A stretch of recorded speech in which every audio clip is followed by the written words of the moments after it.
What's going on, Brian? How you doing today? Loving life. How about you? Same, man. I can't complain. I'm happy to Yeah. be here. Yeah. So, um, are you local to? Well, have you? You used to be local to the 757 area. Yeah. Yeah. Are you still local or?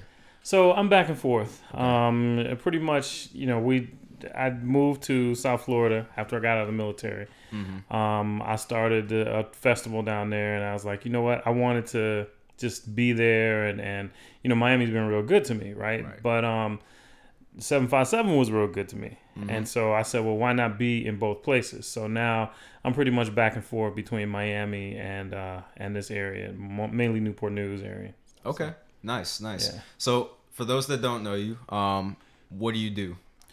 So I'm a filmmaker by trade, if you will, Mm-hmm. and I run the Miami Web Series Festival. It's a film festival for web series. I started off.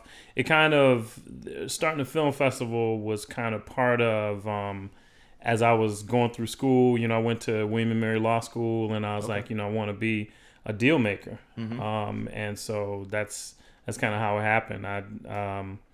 I knew I was getting out of the military. I figured it was time, the right time. And so I put it together, put it on paper, a business plan, everything. And next thing I know, boom. Okay, sweet. So can you give people an idea of kind of what goes into starting a film festival? Because that's kind of just like, kind of out there. So what was the inspiration behind that and what kind of went into that? Yeah. So, all right. So as I said, I'm a filmmaker. Mm-hmm. And I started making these films, and once you make a film, you have to start thinking about how you're going to market it. Okay. So I started traveling to these film festivals, and a lot of the film festivals that I was going to, I wasn't getting anything out of it. I wasn't meeting anybody. Nobody important was there that was going to be able to do something for me. And then the big ones, the big international ones or whatever, I wasn't getting into, right? Right. So, and the reason I wasn't getting into it is probably because, you're at that level, it's a real high quality, probably way higher budget, production. Right. So I was like, it's a shame that there isn't a platform for new and upcoming filmmakers that would allow them to meet, people who've been in the industry, people from Hollywood, people from, the mainstream media that can actually say, you know what, that's a good product, but if you just change that, then it'll be way better. You know what I mean? Okay. And I was looking for that kind of mentorship. Right. So at a certain point, I was just like, you know what? I need to do this because nobody's doing it. And so I created the Miami Web Fest. Now, Miami Web Fest is a film festival for web series. Mm-hmm. So, for those who don't know about like what a web series is, it's pretty much instead of making short films, filmmakers are now starting to make the web series because you can you can build your fan base. You make something and people are like, oh, that was nice, that was hot. Okay. And then they start following you. Right. And with like YouTube and Vimeo, they can actually make comments and stuff. And so those comments help you make a better product. Okay, nice. So about the web series, so where can people find these web series? Is it like on YouTube and Vimeo? And do you have a personal page that people can go check out to watch your web series? Yeah, so most of my products are in some stage of actual distribution, right? So in my case, a distributor will come along and say, in many cases, like after you got to a certain point with your production where they look at it and they go, that's really good. Then they'll say, okay, we want to distribute this, we'll give you a little bit of money and we will take it to somebody that's actually going to get it out there on these major platforms, right? So, so my content, I have a feature length film that I did that's in that stage of development where they're about to, I wish I could announce right now, but presume I'll be announcing like where you can watch it. Okay, awesome. And then I have a web series that I had it online and then I took it off. We went back and expanded it so that it's long enough to be a feature film. And I have a distributor that already looked at some of it and it was like, yeah, that's a go. get it to us. So that's going to be coming out soon. Nice. And some of the platforms that's going to be on are free platforms. You know, they're just like ad-based free platforms. So that I will be able to, you know, once we get it done, you know, most of this stuff that I'm telling you, it's going to be happening within the next 2 months. Okay. And then I have a short film that people can watch on the Miami Web Fest Vimeo page. It's called Noventa. And that one, it's about Cubans, these 3 Cubans who decide to get off the island by making this scheme that just kind of, you know, spirals out of control as they kind of run into things they didn't plan for. Interesting. Yeah. So I did see a snippet of that you had sent to me, and I was like, it was very reminiscent of a novella. Yeah. I was I was like, this reminds me of a novella, man. I was like, it's interesting. So and I saw like, so there's like special effects and stuff like that, and they're like somebody gets shot and there's like blood splatter. So what goes into like what's your production team like? So is it like, so obviously you're an actor in this film. Now, are you also like an actor and a director at the same time? And do you have like your editing team and what's your production team like as a whole? Yeah, I mean, you pretty much just broke it down. So I wrote the script for this one. I act in it and I also directed it. Okay. The thing about this particular production, I have been kind of jumping through hoops because when I first started in the game, I wanted to go really big, right? So I had this naturally. Yeah, so I had this idea for a big budget $10 million film, which in Hollywood terms is very small, but for a guy that nobody knew, it's like, who's going to give you just $10 million? Just like, you know, take this. You know what I mean? Right. So I had to pay my dues and kind of prove that I could do it. So I wrote that film, you know, to show that I could do something, you know, I could do what I said I was going to do. Right. And it's a film that, of course, it's dealing with subject matter that I had to research. I mean, I do know immigrants, and I have, very close ties to people who have immigrated to this country. So I understand that. And then I spent a lot of time in Miami, so I understand, at least to some extent, the Cuban immigration story, right? Right. And then I am a filmmaker, so I understand like drama and the elements in a story that make me go, ooh, you know what I mean? Right. And so like I put that stuff together, and for my character, because I was also getting, well, you know, why should you cast yourself as an actor in this big budget production if you never acted in anything? You know what I mean? Now I had acted in things before, but I didn't have an IMDb page at this point. You know what I mean? I didn't have the street cred. Right. So I said, okay, so to get the street cred, I'm going to cast myself in the hardest possible role. So I cast myself as a Cuban, knowing that Cubans were going to watch this.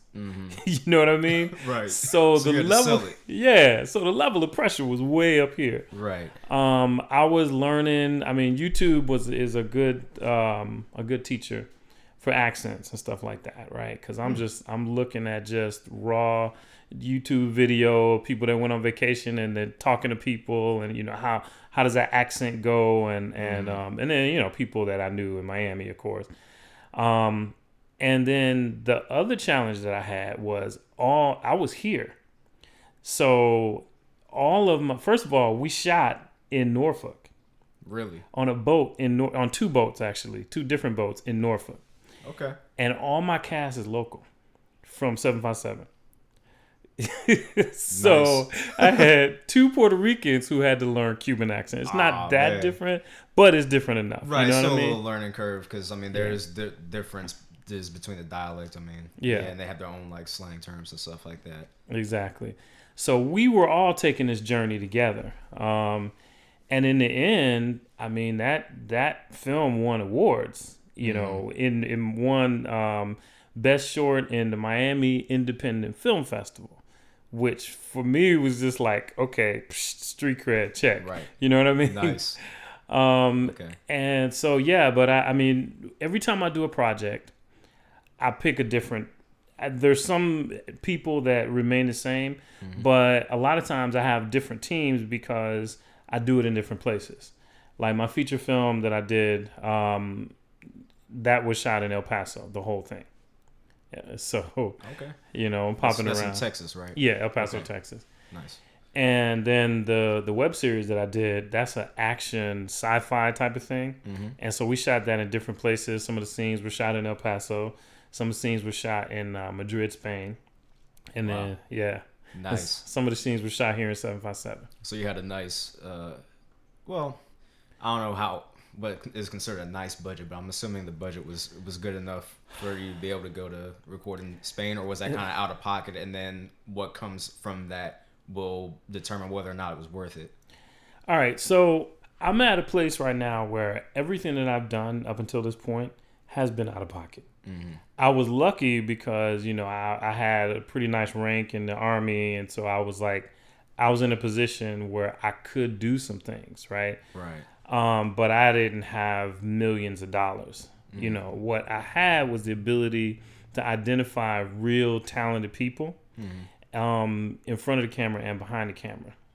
So in my business, post-production is everything. I mean, to me anyway, if you want to show that you have quality, you got to have the right people shooting with, the right cameras and stuff. Cameras matter.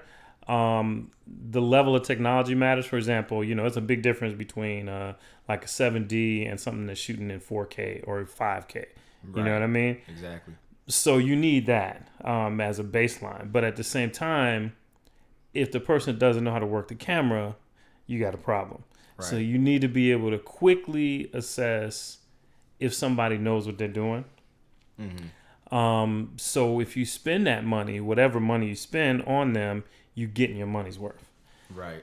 And then I met some people. I've been real lucky to meet some people. A lot of the people that I met have been overseas, really. Like I got a guy now who's doing the special effects for me for that sci-fi action thing. Okay, nice. And he's based in Argentina. Before that, I was working with a guy who was based in Madrid, Spain. Which is he shot some stuff and he did the post-production. Nice. So I just been lucky to find the right people, and then there's some people in El Paso that I deal with to do post-production stuff, and I'm always on the lookout for that kind of talent. Right. Because when you find that, they can become a part of your team, and you end up having 2 or 3 people. At this point, there's 5 people that I would, if a project came to me that was like, look, here it is. We got a budget. We want your production team to make this movie happen. It's about 5 people that I trust behind the camera, right. From different places, including 757. Okay. And so those are that's what I would call my team. But everybody isn't on every production that I do. Right. Okay. Yeah. Nice. Yeah, and I'm glad you said that post is very important, because a lot of people don't understand how important post is, because post is what determines the final product. That's what takes all the clips, puts them together, make sure the contrast levels are right, the brightness is right, adjusting scenes. I mean, and it's very tedious work, because I do some editing myself. Oh, really? Right. Yeah, because it's a video podcast as well. Right. So I do video editing for the podcast. And I've done video editing before. Like I did a few music videos and things like that. And I've done personal editing as well. So I have dabbled and I have some experience. I mean, personally, I use Sony Vegas. I've always been on Sony Vegas. Okay. I know a lot of people use Adobe After Effects or Premiere. Right. Whatever your preference is. I mean, because to me it's just a matter of preference. But, yeah. It is very tedious work, and that it can make or break the project. No, a lot of people don't realize that. So that's good that you capitalized on that. Well, it's good for me because I'm about to take your information down now. Yeah, no, definitely. I'm always up to do editing, and Okay. it's therapeutic for me, honestly. So yeah. Oh, great. Definitely, I'm always up for work. That's good, because it's a lot of guys that shoot that don't like to edit, but they'll do it because it's just like, okay, they want to take the project on, Right. But then they'll take forever getting you the product or whatever. You know what I mean? So Yeah. it's those are things that matter, and they, from a producer's perspective, that's really helpful when it's somebody Right. that really loves what they're doing, and that's what you're always looking for. Right. And that's one thing I can say is my turnaround time is relatively quick. Like, I mean, so in regards to one of the music videos I did, we shot it, and I think it was Sunday. We shot it on Sunday. The photographer turned over the memory stick to me, and I went ahead and I loaded all the files on my computer. Okay. Edited. The music video was like 2 minutes long. It wasn't a crazy long music video, Yeah, but yeah. when I was talking to the guy, he was like, "Yeah, normally I get the videos back in 2 weeks." I was like, "Man, I'll have this back to you tonight." Wow. Done same night. Edited. Did the special effects. Did scene transitions, all that stuff, and then sent it to him. I was like, "Hey, is this what you wanted?" And he was like, "Yeah, this is great." I was like, "All right, cool. My job here is done." I'm gonna have to see some of your work, man. No, absolutely. I definitely will show you a few of the things I've done. Okay. But yeah, I mean, when it comes to editing, man, I mean, it's just like I said, it's therapeutic, and it kind of gives you creative freedom in the sense that you can make something into something better. Yeah. You can see you see the raw form, and then you see the potential raw form, and then you act on that, and then you just completely change it to something different. Yeah. Now, a lot of it does have to do with the photographer though, because the videographer or the photographer, if they don't do the light levels right, that makes more work in post, because then I have to sit there and I have to adjust the brightness, I have to adjust the color curves and things like that. So it does make it a little bit more tedious, but if you can get a good tandem going between the photographer and the editor, and me personally, I think it's best for the editor to be present during the actual filming, because when you're editing, you're looking at the video and you're saying, I could use this scene this way, or I would want to do this. So you can pitch ideas while the filming is done. And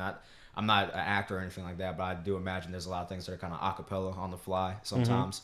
Then you're like, oh, well, that went well, so we'll roll with it, Yeah. So I don't know, it is something that I quite enjoy, and I think a lot of people, I mean, it's a niche. Yeah. Or niche. I'm not sure how you pronounce the word. We'll call it both. Yeah, call it both. Yeah. Yeah, awesome. So you being an actor and a director and a filmmaker, I mean, you're pretty much doing everything. Yeah. What's next? Well, this festival is growing. It's growing pretty fast, and one of the ways that you measure how it's growing is by the number of people that show up every year, and then the kind of celebrities that are willing to come to your festival and be a part of it, right? So, last year we had Bobby Roth, he's a director out of Hollywood. He's director of Lost, Prison Break, Hawaii Five-0.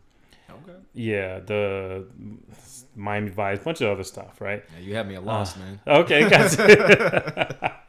Yeah, so and he came and he gave a master class at the festival, and then we had Keith David, and he was a really big deal. Now Keith David, you probably familiar with him he plays Pastor Greenleaf on the Oprah Winfrey show Greenleaf. But he's also been, he's in everything. Chronicles of Riddick. I mean, you name it. Yeah. Keith David, when you see his face, you would absolutely know who Keith David is. Okay. And also he's the voice of, he's been in a lot of military movies too. Okay, gotcha. And he's the voice on a lot of commercials, like the Navy commercial where... Yeah. He's got a good command voice. Huh? Yeah, he got the command voice. So Keith David, he came and he gave a lot of, good mentorship, took pictures with everybody. And so, as we move into the next year, the other celebrities, they look at that and they go, okay, it just changes the conversation. You know what I mean? So my festival is becoming something that allows me to be a deal maker. Right. We have a film distributor that came on board, Maverick Entertainment. They just came on board a couple months ago, and Maverick Entertainment, they make deals with these filmmakers so that they can show their stuff in different platforms. Maverick Entertainment also gets DVDs in Walmart and Redbox, and they so they're a really good film distributor. Okay. And they guarantee that they will give deals this year in Miami Web Fest. Okay. So that helps because over the years, the whole web series movement, I guess you want to call it that, probably started around 2010, right? Where people started to really make web series instead of short film. And what has happened is the marketplace everybody's trying to figure out, well, where do they fit, right? What I've found, we've had 3 shows that got picked up by Netflix. Oh wow! And yeah. So it's a movement that's happening, and then of course shows that you would know like Insecure, that started off as a web series. Really? Yeah, it started off as a web series called Misadventures of an Awkward Black Girl. That's crazy. Yeah, I know. That's crazy. Yeah. Wow. Okay. And so that movement has been, it's continued and growing, and a lot of filmmakers that are coming up now, they know this, but a lot of the companies, HBO, you name it, have been wrestling, because I go to these conventions every year, and I attend some of the conferences, and they've been wrestling with how we fit that into our network. You know what I mean? Because you can't just, for a company like HBO, for example, you can't just take the content as it is. First of all, if it's, a lot of these companies are very exclusive about what they put out there. So if it's already been on YouTube, it's not as attractive to them. They look at it like, well, people already seen it. So they're exclusivity. Yeah, they're losing money on it. Okay. And then you also run into like problems because of the length, because nowadays, pretty much for these online platforms, if it's an ad-based kind of situation, even with YouTube, if it's ad-based on YouTube, it needs to be at least 80 minutes. If it's less than 80 minutes long total, it's a problem, because the purchasers of these ads, they need those eyeballs to stay there, to stay on the content. And sometimes the ads, in some way, they're like connected to the storyline in some way too. So if it's, you know what I mean? And so if I'm making an ad, but the person is turn it off before a certain time, or your average dwell time is less than what I need, then I'm not getting my money's worth. Right.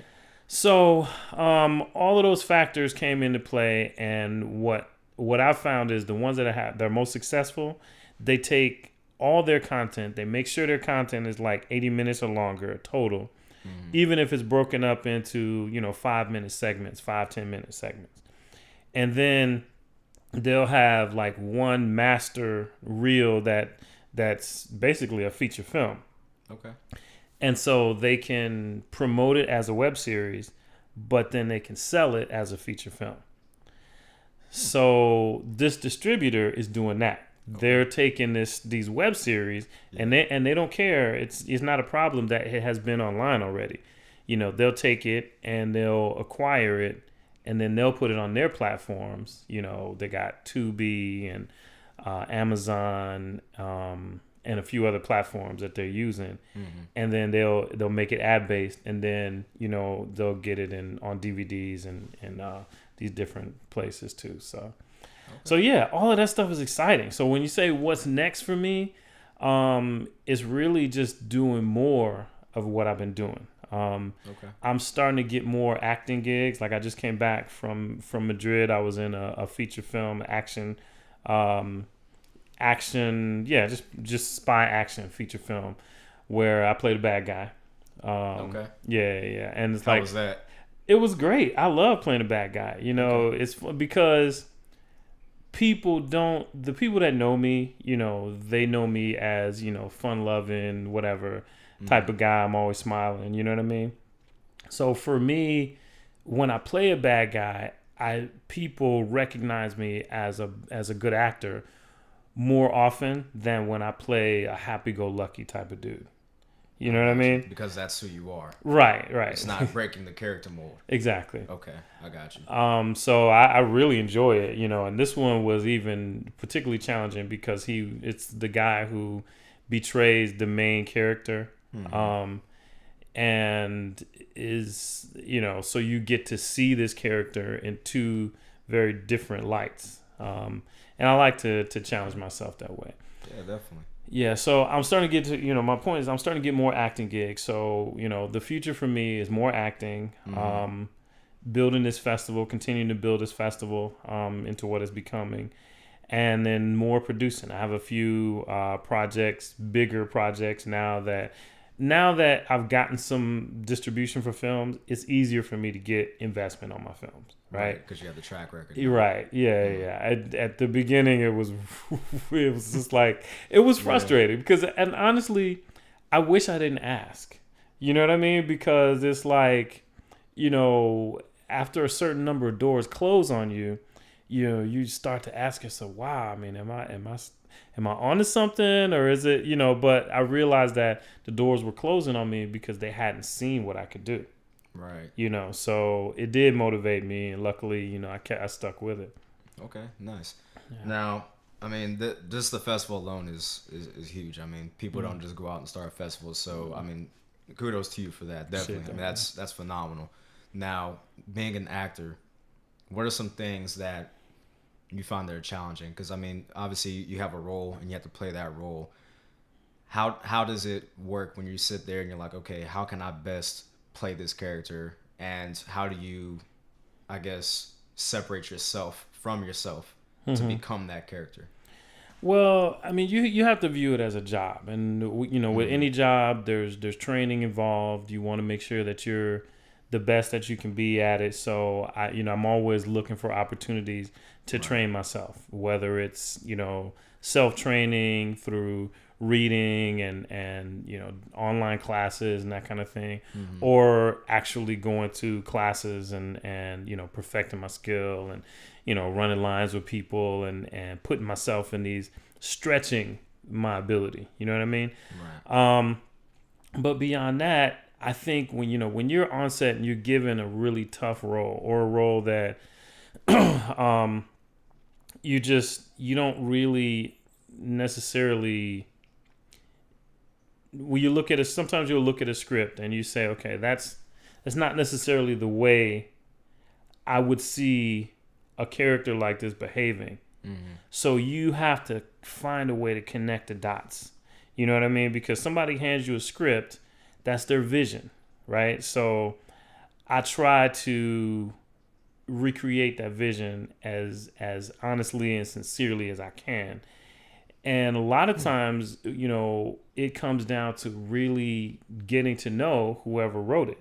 You know what I mean? Getting to know that production team and understanding, like asking the right questions so you understand like what was intended by this. You know what I mean? And then you can, and sometimes I like the directors that let you have some freedom in terms of what the backstory of a character is, right? Because I mean, I write scripts. So when you write a script, you create a backstory for all the characters, but it's still gonna have, like, if you create a whole lifetime backstory for every character, it'd be like every person is their own movie, right? Right. So the actor needs to have the freedom to kind of to put their own empathy into it by associating certain things that they can relate to into that character. You took the words right out of my mind. I was thinking, a sense of empathy would almost be required to be an actor, because you have to feel what the director is intended for you to feel, or for the character to feel, I should say, that you're playing. Okay. Yeah, it's a good point, because that you bring up, because that empathy is actually, it's kind of tough, because it's, once you let it out, it can be hard to control, because we spend our whole lives being taught to control our emotions. Right. If you're upset about something, don't yell about it. Don't act out. You know what I mean? We tell kids, don't act out all the time. And so by the time we're adults, we're so good at holding in what we really think and feel, that when you becoming an actor is like unlearning that process, right? Right. Because you have to, as an actor, you have to have a certain feeling about everything that's happening. You can't be ambivalent about anything that's happening on set, right? With another character. Mm-hmm. So, because of that, you open up to, they have exercises that teach you to do this, but you open yourself up to everything, and you give a sincere reaction to everything that's happening. Okay. But then in real life, you can't turn that off. So, like, for example, I was at the coffee shop the other day and with my girl, and we just laughing and just, kicking it. And I saw this girl in the corner of the room, and the girl was crying. And I felt some kind of way. You know what I mean? I don't know her from Eve. Right. You know what I mean? But it's, you develop this human empathy that can be very tiring and exhausting, because at the end of the day, you are living what that character's living. Right. In Noventa, there's a scene where, the last scene in Noventa, where the dude my character finds out that that his girl did something horrible. Mm-hmm. For those that might want to watch it, I'm not going to say what it was, but yeah, no spoilers up here. Right. And so, so I had to let out some real emotions, and it was like, this is a guy that, he's, on the one hand, he would like to strangle her. And on the other hand, he just deeply, like, loves this woman with everything he got. You know what I mean? And he's in a moment where he can't resolve those two emotions. And so he can't do what he wants. So he does a third thing that's completely unexpected, right? But you can't just do the action. If it wouldn't be believable unless you experience the emotion that goes along with all of that, right? Right. So after doing 2 or 3 takes of that, you are absolutely exhausted. You know what I mean? And sometimes it takes you a minute to stop crying and, stop, like, to really, hey, okay, right, the scene is over now. Scene is over. Right, back to reality. Yeah. Yeah. So I think that's the challenging part about being an actor, is letting your emotions go. And even more so for a man, because, men in our society, particularly black men in our society, we're under fire. Yep. So we have to be strong. You know what I mean? All the time. Yeah. Can't have any moment of weakness. And if Exactly. you do, you're a punk, or you're weak, or and you get these stigmas that come with all that, and it takes a mental toll. Yeah, it does. And that's why we have issues, and that's why we have suicide and things like that, because people have this mindset that they can't talk to anybody. Black men is what I'm referencing. They can't talk to anybody because we've been taught our whole lives to bottle everything up. And it's not mutually exclusive to black people, because I know everybody's going to have something to say. It's not mutually exclusive to black people. However, this is our culture, and this is what we're talking about right now. Yeah. So, I mean, it's a real issue, and I think we need to get over that. We need to be able to seek help from people, whether it be through therapy or just talking to friends and family, Absolutely. And I feel like as an actor too, I feel like there can be an emotional and mental toll as well, because like you said, you have to tap into emotions all the time, and I feel like depending on the role, it would be hard to discern yourself from that character sometimes. Like you'll be out in public and you'll be that character, Like I feel like some actors might even have split personalities, honestly. Like if you look at somebody like Johnny Depp, who can play any role, like literally he could play anybody. Yeah. I feel like there's some type of level of being able to take who you are as a person and put them in a box and like time out essentially, and then you become whoever that person is that you're acting, and then you have that battle of trying to discern who you really are. And this gets deeper than what it may be, but that's just conceptual what I've thought of in the past. I mean it's interesting. I haven't met anybody that had the split personality complex, but then at a certain point, if you're that good, people always are, oh, you're an actor, how do I know if you're being real right now, kind of right. Right. But I think, and there's probably people who at a certain point, they do experience that, because as you start to have a certain level of success, the people closest to you at a certain level may not be the people closest to you, as you start to progress. And I think that the more people around you that are fake, you know what I mean? Right. The more likely you are to lose yourself in their perception of you, versus who you really are. Right. Understandable. Yeah. Okay. Interesting. So, we're gonna wrap this up soon, but do you have a favorite film that you've worked on? Well, I have a lot of fun with action stuff, right? Mm-hmm. But it just so happened that I was still in the military. I was stationed in El Paso, Texas, and I was teaching acting classes at night. Okay. And one of my students brought this idea to me. It was a short script that had to do with the Dream Act. Now, I don't know if you're familiar with the Dream Act at all, but it's I wasn't either. And it's a piece of proposed legislation proposed by the Obama administration that said that if you were brought to the country as a child from another country and you completed high school, have no criminal record, and show that you got good moral standing, which basically is no criminal record. Right. It would give you a direct path to citizenship.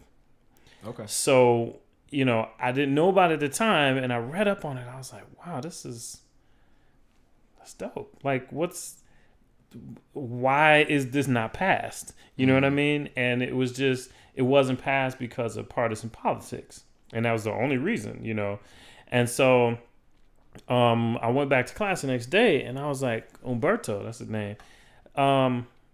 This is a feature film. And so we got together, and I mean, the story is longer than this. There's more complexity to it. But the end result is we co-wrote a feature-length film about the Dream Act. And it's a story of two immigrants whose parents are murdered as they're being brought across the border. Their parents are murdered by anti-immigrant extremists. And it shows how, as they're becoming adults and as they're starting to come into their own in their adult lives, they have to navigate obstacles and temptations while they're trying to remain eligible for the Dream Act. I got you. Yeah. Okay. And so in that film, I'm not the lead character, but I play a Border Patrol agent whose partner is a Mexican American, who his partner feels like he's doing his job because he feels like he's saving these people from themselves, because life isn't that much better, isn't going to be that much better for them when they get here anyway.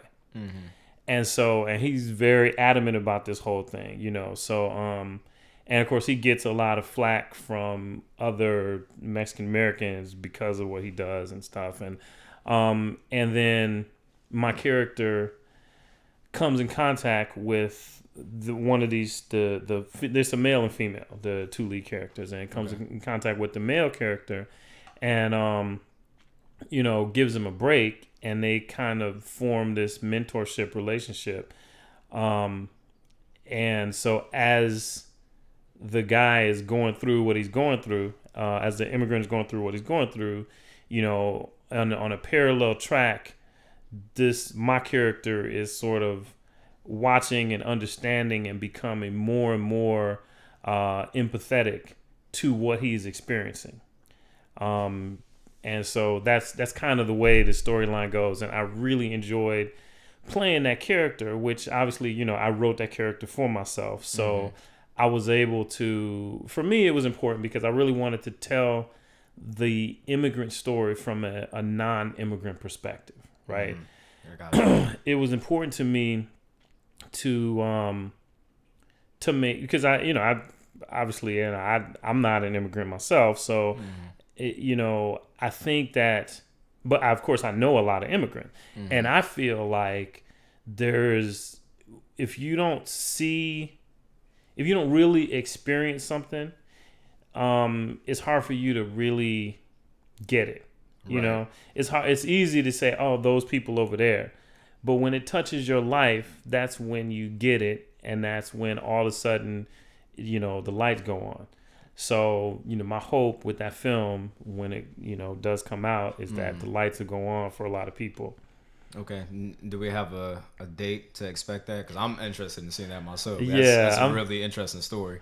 I'm going to keep you posted. Okay. My distributor, I guess I can mention their name, American Cinema International. They're out of Los Angeles. They are the ones who, they have the content, and they were shopping it, and now they have a deal on the table, and it's just a matter of, getting everything through. So sweet. Well, I'm excited, man. I'm definitely excited to see that, and more work to come from you. But I guess we'll wrap it up with that, man. I really appreciate you coming out, Bryan, and taking time out of your day to come, on the podcast. It's definitely appreciated. It's my pleasure. Anytime. Awesome. All right, man. Appreciate it. All right, then.